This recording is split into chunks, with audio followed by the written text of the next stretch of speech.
Oke, ini cara setek yaitu tanaman hias cocor bebek dari daunnya. Setelah 1 bulan ini seperti ini. Jadi sudah tumbuh, karena ada yang bertanya juga mana hasilnya. Ini untuk seteknya yaitu dengan daunnya ditancapkan saja itu bisa hidup. Ini hidup seperti ini. Jadi udah ada akarnya, ini dari daun. Dari daun seperti ini hasilnya. Ini tumbuh anakan.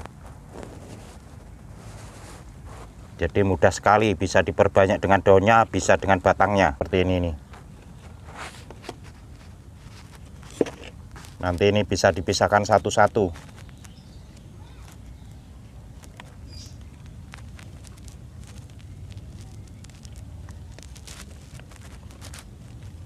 Ini jadi tumbuh anakan.